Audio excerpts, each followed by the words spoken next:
Hello everyone, class 12 विषय Hindi RBSC lesson number 11 बाजार दर्शन। बेटे बाजार दर्शन चैप्टर कंप्लीट हो गया था। मैं इसके क्वेश्चन आपको समझा रही हूँ, ठीक है। देखिए क्वेश्चन नंबर फर्स्ट है, लेखक ने बाजार की असली कृतार्थता बताई है। अब अभाव जागृत करना, आवश्यकता के समय काम आना, अधिकाधिक धन कमाना या अनाप शनाप सामान खरीदना। आवश्यकता के समय काम आना, यही बाजार की असली कृतार्थता है, ठीक है। भगत जी ने कभी चूरण बेचकर 6 आने से ज़्यादा नहीं कमाए, क्योंकि क्या कारण था? क्योंकि वे संतोषी थे, इसलिए वो और अधिक कमाना नहीं चाहते थे। ओके, फिर वेरी शॉर्ट क्वेश्चन देखिए, लेखक के अनुसार बाजार का जादू किस राह काम करता है? लेखक ने कहा कि बाजार का जादू जो है वो आँखों की राह काम करता है, क्योंकि ग्राहक आँखों से सुंदर वस्तुओं को देखकर आकर्षित होकर खरीद लेते हैं। लेखक के अनुसार बाजार का जादू किस राह से काम करता है? देखिए लेखक के अनुसार बाजार का जो जादू हम पर चढ़ता है बेटा, वो किससे चढ़ता है? आँखों के माध्यम से, क्योंकि हम आँखों से ही बाजार की चकाचौंध को देखते हैं और बाजार की उन वस्तुओं की ओर हम आकर्षित हो जाते हैं। और जब हम उन वस्तुओं की ओर आकर्षित हो जाते हैं तो हम अधिक से अधिक वस्तुओं को क्या करते हैं? खरीद लेते हैं, ठीक है। तो बाजार का जादू आँखों की राह से काम करता है। लेखक ने किस समय बाजार न जाने की सलाह दी? कि लेखक ने क्या कहा कि हमें बाजार किस समय नहीं जाना चाहिए? जब मन खाली हो, अर्थात अपनी ज़रूरतों का सही पता हो, तब बाजार मत जाओ। लेखक ने कहा जब हमारा मन खाली हो उस समय बाजार नहीं जाना चाहिए, ठीक है। नेक्स्ट क्वेश्चन नंबर 3, चूरन वाले भगत जी का जीवन हमें क्या शिक्षा देता है? देखिए इस पाठ में बेटा आपको समझाया कि भगत जी नाम का जो व्यक्ति था उनका क्या था? बाजार में चूरन बेचते थे, ठीक है। और डेली वो मात्र 6 आने का चूरन जितनी देर में बिक जाता था, बेचते ही वो अपने दुकान बंद करके घर आ जाते थे, ठीक है। 6 आने से अधिक वो चूरन नहीं बेचते थे। बाकी बचता था या तो बच्चों को दे देते थे या बंद करके रख देते थे। उन्हें कोई मतलब नहीं बाजार में कोई कितना कमा रहा है, आपसी कितनी प्रतिस्पर्धा है, ठीक है ना। बाजार उन्हें व्यर्थ में अपनी ओर आकर्षित करता था। तो देखिए चूरन वाले भगत जी के जीवन से हमें यह शिक्षा मिलती है कि बाजार की चकाचौंध से व्यर्थ में आकर्षित मत हो, ठीक है। हमें व्यर्थ में बाजार की चकाचौंध को देखकर उसके आकर्षण में नहीं फंसना चाहिए, ठीक है। और अधिक धनोपार्जन न कर संतोषी बनो। अधिक धनोपार्जन न कर, अधिक से अधिक धन कमाने की कोशिश मत करो, संतोषी स्वभाव वाले रहो। बाजार में बेटा आजकल क्या होता है, चाहे आपके अपने सगे भाई, 2 भाइयों की दुकानें साथ साथ हैं या आपके दोस्त की है या किसी अन्य की है, कितना कंपटीशन रहता है, कितनी प्रतिस्पर्धा रहती है। एक को रहता है कि मैं अधिक से अधिक कमा लूँ, दूसरे को रहता है अधिक से अधिक मैं कमा लूँ, ठीक है। लेकिन भगत जी का व्यक्तित्व ऐसा बिल्कुल नहीं था। तो उनके व्यक्तित्व से हमें यह शिक्षा मिलती है कि हमें भी संतोषी प्रवृत्ति वाला होना चाहिए, ठीक है। और हमें किसी से ईर्ष्या नहीं करनी चाहिए। अधिक धनोपार्जन करने के लिए न कर हमें संतोषी होना चाहिए और व्यर्थ में बाजार की चकाचौंध में नहीं पड़ना चाहिए। जैसे कि भगत जी थे, अगर इन्हें बेटा बाजार में जीरा लेना होता था तो ये सिर्फ बाजार में एक जीरे की दुकान पर जाकर जीरा लेकर ही आते थे। उन्हें बाजार कितना ही सजा हुआ है, कितनी ही सुंदर सुंदर वस्तुएं, कितना ही अच्छा सामान है, बाजार उन्हें अपनी ओर आकर्षित नहीं कर सकता था। बाजार का जादू उन पर नहीं चलता था। पैसे की परचेज पावर से क्या समझते हैं? बार बार आया इस पाठ में पैसे की परचेजिंग पावर, और मैंने आपको समझाया भी था। देखिए पैसे की परचेज पावर, पैसे की क्रय शक्ति तथा पैसे की प्रचुरता से मनचाही वस्तुएं खरीदने की क्षमता। पैसे की परचेज पावर, पैसा अधिक है, अधिक से अधिक वस्तुओं को खरीद कर ये दिखाना कि मैं तो पैसे वाला व्यक्ति हूँ, ठीक है। ये हो गए।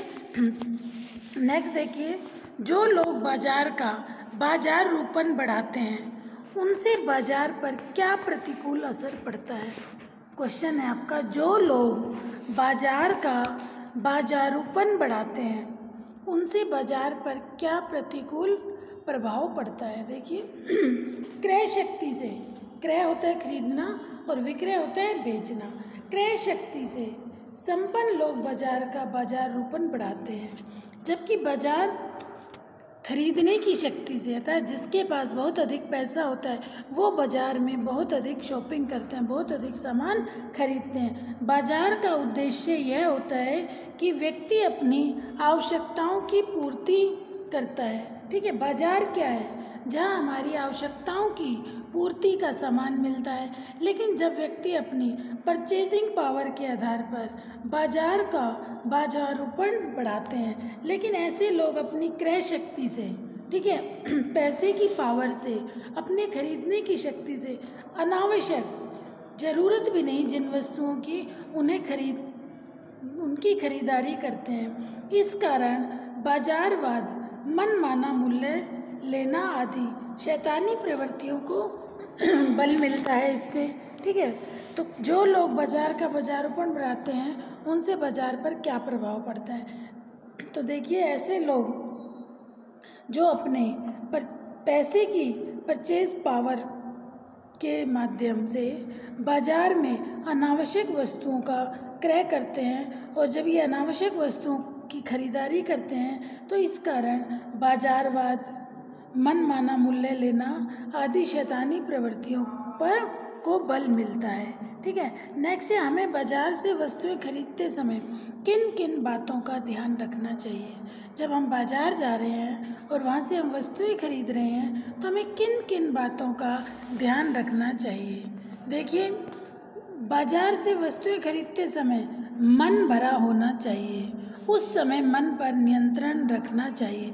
मन का भरा होना अर्थात मन पर नियंत्रण रखना, मन को काबू में रखना। अगर मन खाली है तो हमें बस हर समय ये मन करेगा हम हर वस्तु को खरीद लें। ठीक है, बाजार से वस्तुएं खरीदते समय हमारा मन भरा होना चाहिए।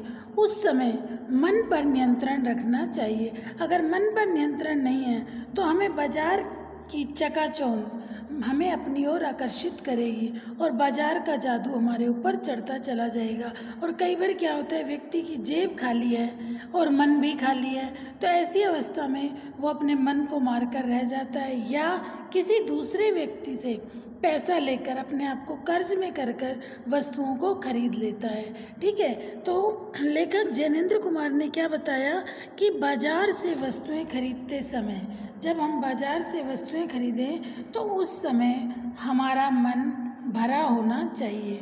उस समय मन पर नियंत्रण रखना चाहिए, मन पर काबू रखना चाहिए। क्रय शक्ति होने पर भी लालच नहीं रखना चाहिए। ठीक है, अगर हमारे पास क्रय शक्ति, पैसे की पावर है, हम खरीद सकते हैं, लेकिन फिर भी हमें लालच नहीं करना चाहिए और बाजार की चकाचौंध से आकर्षित होने से भी हमें बचना चाहिए। ठीक है, केवल उपयोगी एवं आवश्यक चीज़ को ही खरीदने का दृढ़ निश्चय करना चाहिए। बाजार जाने से पहले हमें हमारे मन को कंट्रोल करना चाहिए, मन का भरा होना चाहिए। ठीक है, हमें अनावश्यक वस्तुओं को बाजार जाकर नहीं खरीदना और केवल उपयोगी एवं आवश्यक वस्तुओं को ही खरीदने का हमें दृढ़ निश्चय करना चाहिए। ठीक है, नेक्स्ट क्वेश्चन, बाजार दर्शन निबंध में लेखक ने बाजार का सही उपयोग करने के लिए किन किन बातों का ध्यान रखने पर बल दिया। आप बाजार का सही उपयोग किस प्रकार करेंगे। ये बड़ा क्वेश्चन है बेटा। देखिए, बाजार दर्शन पाठ के लेखक जैनेंद्र कुमार ने, ठीक है, बाजार का सही उपयोग करने के लिए निम्न बातों पर ध्यान देने के लिए कहा। बाजार जाते समय व्यर्थ का लालच, लोभ नहीं रखना चाहिए, जैसा कि अभी इससे पहले मैंने आपको बताया क्वेश्चन का आंसर। ठीक है, हमें हमारे मन को भरा रखना चाहिए। आवश्यकता अनुसार ही हमें वस्तुओं का क्रय करना चाहिए। मन में संतोषी प्रवृत्ति का होना चाहिए। ठीक है, बाजार जाते समय हमें व्यर्थ का लोभ लालच नहीं करना चाहिए। ठीक है, मन का भरा होना चाहिए, मन पर नियंत्रण रखना चाहिए। ठीक है, और अनावश्यक वस्तुओं को क्रय नहीं करना चाहिए और संतोषी प्रवृत्ति वाला होना चाहिए। ठीक है, नेक्स्ट पॉइंट देखिए, बाजार में खुली आंख से जाना चाहिए। बाजार में चकाचौंध को देखकर भी भ्रमित नहीं होना चाहिए।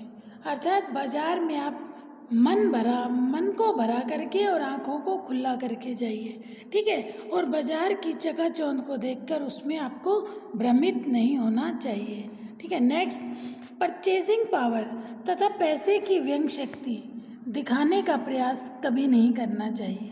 हमें बाजार जाकर परचेजिंग पावर तथा पैसे की शक्ति को नहीं दिखाना चाहिए, क्योंकि मन को वश में रखकर आवश्यकता का पूरा ध्यान रखना चाहिए। हमें पैसे की शक्ति को बाजार में जाकर नहीं दिखाना चाहिए।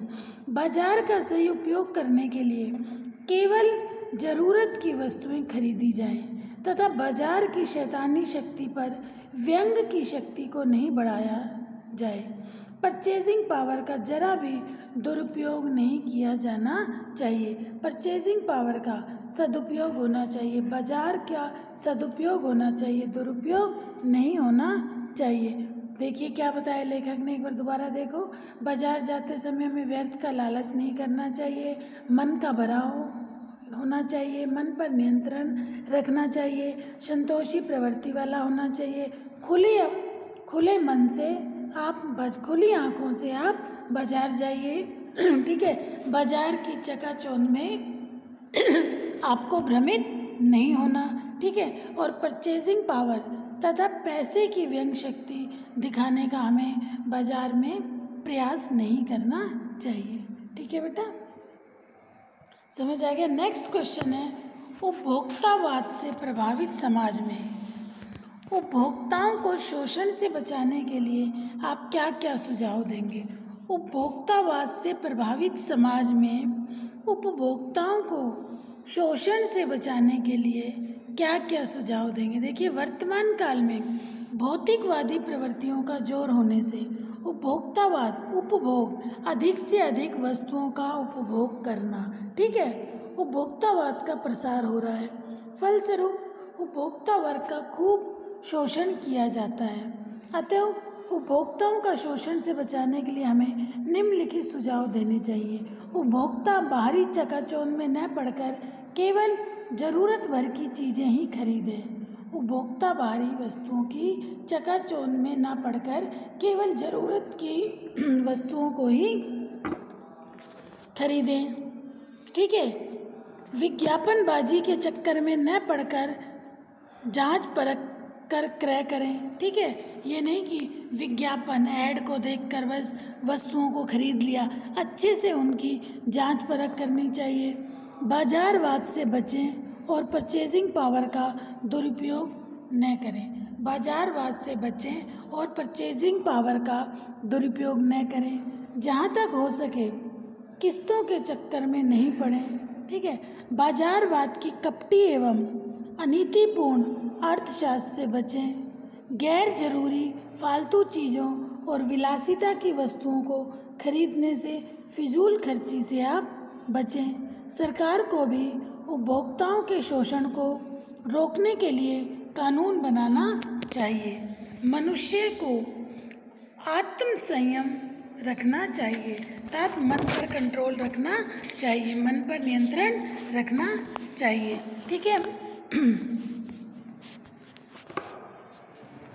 ओके बेटा, ये क्वेश्चंस मैंने आपको समझा दिए। अब कुछ एक्स्ट्रा क्वेश्चंस देखिए तो मुझे लग रहा है कि आपको ये अच्छे से समझ आ गए होंगे। कैसा भी क्वेश्चन आएगा आप आंसर दे सकते हैं। ठीक है, क्योंकि आपको चैप्टर अच्छे से समझा दिया गया। फिर भी बेटा कोई डाउट हो आप अपने डाउट्स क्लियर ज़रूर करें। देखिए, लेखक ने पैसे को क्या बताया। लेखक ने पैसे को परचेजिंग पावर या गर्मी बताया। ठीक है, बाजार का आमंत्रण कैसा होता है। बाजार का आमंत्रण आग्रह से रहित एकदम मूक होता है। अब क्वेश्चन और देखिए बेटा, कुछ एक्स्ट्रा क्वेश्चन।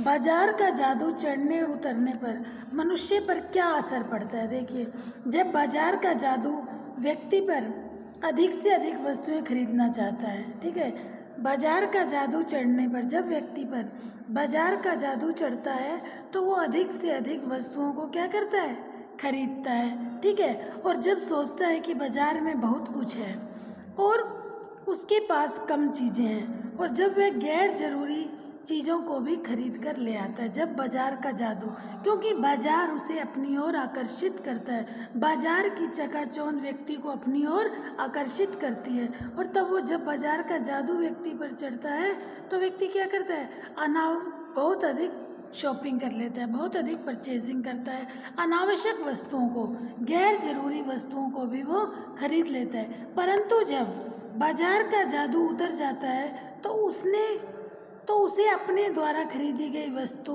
अनावश्यक लगती है। जब बाजार का जादू उतर जाता है तो उसे अपने द्वारा खरीदी गई वस्तु भी अनावश्यक लगती है। जैसा कि लेखक ने इस पाठ को स्टार्ट करते ही हमें उदाहरण एक मित्र का दिया कि मेरा एक मित्र बाजार गया और बहुत सारा सामान खरीद के आया, और बाद में जब बाजार का जादू उससे उतरता है तो उसे लगता है कि मैं अनावश्यक वस्तुएं बहुत ज़्यादा खरीद के आ गया। तो बेटा, जब बाजार का जादू चढ़ता है तो व्यक्ति गैर ज़रूरी वस्तुएं भी खरीद कर ले आता है, और जब बाजार का जादू उतरता है तो उसे पता चलता है कि मुझे इन वस्तुओं को नहीं खरीदना चाहिए था। नेक्स्ट है, बाजार रोपण से क्या तात्पर्य है? किस प्रकार के व्यक्ति बाजार को सार्थकता प्रदान करते हैं, अथवा बाजार की सार्थकता किस में है? देखिए, बाजार रोपण का आशय है ऊपरी चमक दमक, कोरा दिखावा। बाजार रोपण, ऊपरी चमक दमक, कोरा दिखावा। जैसा कि आप सभी जानते हैं, हम बाजार चले जाएं, कैसे बाजार में ऊपरी चमक दमक, ठीक है, चकाचौंध बाजार की, जो ना चाहते हुए भी हमें अपनी ओर आकर्षित करती है। जब व्यापारी बेकार की चीज़ों को आकर्षक बनाकर ग्राहकों को ठगने लगते हैं तो वहाँ बाजार रोपण आ जाता है। ठीक है, बाजार रोपण क्या है? जब व्यापारी, ठीक है, बेकार की चीज़ों को आकर्षक बनाकर लोगों को, ग्राहकों को ठगने लग जाते हैं तो वहाँ बाजार रोपण होता है। ठीक है, परंतु जो लोग बाजार की चकाचौंध में न आकर अपनी आवश्यकता की ही वस्तुएं खरीदते हैं, ठीक है, जो लोग बाजार की चकाचौंध में न पड़कर सिर्फ अपनी आवश्यकता की ही वस्तुएं खरीदते हैं, वे बाजार को सार्थकता प्रदान करते हैं। केवल ज़रूरतों की पूर्ति कराना ही बाजार की सार्थकता है। जो व्यक्ति बाजार की चकाचौंध में न आकर अपनी आवश्यकता की वस्तुओं को ही खरीदते हैं, वे ही बाजार को सार्थकता प्रदान करते हैं। ठीक है, लेखक ने नेक्स्ट क्वेश्चन देखिए, लेखक ने संकेत किया है कि कभी कभी बाजार में आवश्यकता ही शोषण का रूप धारण कर लेती है। क्या आप इस विचार से सहमत हैं? लेखक ने संकेत किया कि कभी कभी बाजार में आवश्यकता ही शोषण का रूप धारण कर लेती है। क्या आप इस विचार से सहमत हैं? हम लेखक के इस मत से सहमत हैं। बाजार की शक्तियाँ, अर्थात बाजार की मांग अधिक और पूर्ति कम होने से व्यापारी मूल्य वृद्धि कर देते हैं। ठीक है, बाजार की मांग अधिक और पूर्ति कम। जैसे कि बेटा आपने अब देखा, लॉकडाउन पीरियड जब चल रहा था कोविड-19 के समय, आप देखते होंगे कि बाजार में वस्तुएं आ तो कम रही हैं, जब वस्तुओं की पूर्ति कम हो रही है, ठीक है, और मांग अधिक है। ठीक है, कोई भी सामान था, इन दिनों हर सामान कितना महंगा महंगा मिल रहा था। जो शॉपकीपर थे, चाहे वो सब्जी है, किराने का सामान है, कि पता है व्यक्ति को खरीदना तो है ही है, तो व्यापारी क्या करते थे? मूल्य वृद्धि कर देते हैं। इस तरह मांग अधिक होने से दुकानदार शोषण और लूट पर उतर आते हैं। ठीक है, ग्राहकों का शोषण कब होता है बाजार में? जब किसी चीज़ की पूर्ति कम हो और मांग अधिक हो, तो दुकानदार को लगता है, व्यापारी वर्ग को लगता है, तो वो वस्तुओं की कीमतें बढ़ा देते हैं। पता है इस व्यक्ति को ये वस्तु खरीदनी है और वो खरीदेगा।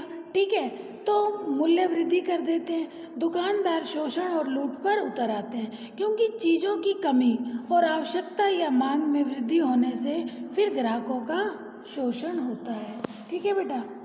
नेक्स्ट क्वेश्चन देखिए, बाजार में एक जादू है। लेखक के अनुसार बाजार का जादू किस पर नहीं चलता? लेखक ने कहा कि बाजार क्या है? बाजार एक जादू है। लेखक ने बाजार को किसके समान बताया? एक जादू के समान। ठीक है। बाजार का जादू उन लोगों पर अधिक चलता है। किन लोगों पर? जिनका मन खाली और जेब भरी हो। लेखक ने कहा कि बाजार एक जादू है। लेखक के अनुसार बाजार का जादू किस पर नहीं चलता बताइए? लेखक ने कहा बाजार का जादू उन लोगों पर अधिक चलता है जिनका मन भी खाली है और जेब भरा है, परंतु जिन लोगों की क्रय शक्ति होने पर भी मन भरा हुआ हो, खरीदने की शक्ति है अर्थात पैसा है, लेकिन मन भरा हुआ है अर्थात मन में संतोष है, तो निश्चित लक्ष्य के अनुसार उपयोगी सामान खरीदने की लालसा हो और अन्य कोई सामान लेने की जरा भी लालसा ना हो, ऐसे लोगों पर बाजार का जादू नहीं चलता। ठीक है। लेखक ने बताया कि ऐसे लोगों पर फिर बाजार का जादू नहीं चलता, कि जिन लोगों को ये लगता है क्या कि क्रय शक्ति भी है लेकिन उनका मन भरा हुआ है। ठीक है। उन्हें संतुष्टि है, उन्हें लगता है कि हमें सिर्फ आवश्यकता की वस्तुएं ही खरीदनी है, तो ऐसे लोगों पर बाजार का जादू नहीं चलता। बाजार जाओ तो खाली मन ना हो, इससे लेखक का क्या आशय है? बाजार जाओ लेकिन खाली मन ना हो। लेखक ने बताया कि बाजार जाओ, ठीक है, लेखक का आशय है कि मन में कोई भी चीज़ लेने का लक्ष्य हो, मन उसी चीज़ तक सीमित हो, ठीक है, तथा बाजार में फैली हुई नाना चीज़ों के प्रति कोई आकर्षण न हो। आवश्यकता की चीज़ें खरीदकर बाजार के आकर्षण से बचना और क्रय शक्ति का दुरुपयोग न करना, इसी में बाजार की असली कृतार्थता है। ठीक है। लेखक ने क्या कहा? बाजार जाओ तो खाली मन ना हो, अर्थात मन भरा हुआ होना चाहिए, हमें संतुष्टि होनी चाहिए। ठीक है, कि हमें जो चीज़ लेनी है बस उसी पर हमारा ध्यान होना चाहिए। समझ आ गया? नेक्स्ट क्वेश्चन देखिए, बाजार के आमंत्रण आकर्षण का क्या दुष्प्रभाव होता है? बाजार के आमंत्रण और आकर्षण का क्या दुष्परिणाम होता है? लेखक ने बताया कि बाजार आमंत्रित करता है, जिस प्रकार चतुर शिकारी जाल फैलाकर अपने शिकार को फंसाता है।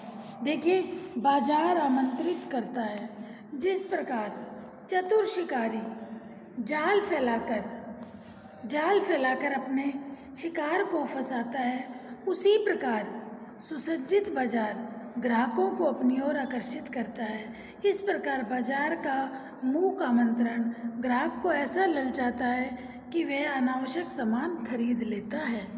ठीक है। बाजार में आमंत्रण आकर्षण का क्या दुष्परिणाम होता है? बाजार हमें अपनी ओर आकर्षित करता है और ना चाहते हुए भी हम बाजार में अधिक वस्तुओं को खरीद कर ले आते हैं। ठीक है, यही बाजार का आमंत्रण है, जो ग्राहक को ऐसा ललचाता है कि वह अनावश्यक सामान भी खरीद कर ले आता है। ठीक है। चूरन वाले भगत जी बाजार को किस प्रकार सार्थकता प्रदान करते थे? जैसा कि मैंने आपको बताया था कि चूरन वाले जो भगत जी थे वो अपनी आवश्यकता का स्पष्ट ज्ञान है उन्हें। ठीक है। चौक बाजार में सब और अनेकानेक सामान सज धज कर पड़ा रहता है, परंतु भगत जी उसमें जरा भी आकर्षित नहीं होते। उन्हें अगर अपनी ज़रूरत की कोई चीज़ कोने वाली दुकान पर से खरीदनी है तो वो लौट कर वापस उसे खरीद कर चले जाते हैं। ठीक है। तो ये बेटा काफ़ी एक्स्ट्रा क्वेश्चंस भी मैंने आपको इसमें समझा दिए हैं। ऐसे बाजार मानवता के लिए विडंबना है। लेखक ने ऐसा क्यों कहा? देखिए, जो लोग आवश्यकता से अधिक सब कुछ खरीदने का दंभ भरते हैं, वे अपनी परचेजिंग पावर से बाजार को पैसे की विनाशक शक्ति देते हैं। ऐसे बाजार में छल, कपट, लूट, खसोट, मनमाना व्यवहार बढ़ता है। अतः लेखक ने ऐसे बाजार को मानवता के लिए विडंबना बताया है। ठीक है बेटा। आज काफ़ी सारे क्वेश्चन मैंने आपको समझा दिए हैं, ठीक है। अब इन सभी क्वेश्चंस को आप अपनी नोटबुक में कर लेना, मैं PDF आपको सेंड कर दूंगी। कोई भी डाउट हो बेटा, आप डाउट ज़रूर क्लियर करना, ठीक है, क्योंकि आप डाउट नहीं क्लियर करेंगे तो हमें क्या समझ आएगा कि आप पढ़ भी रहे हैं या नहीं पढ़ रहे। ओके बेटा, थैंक यू।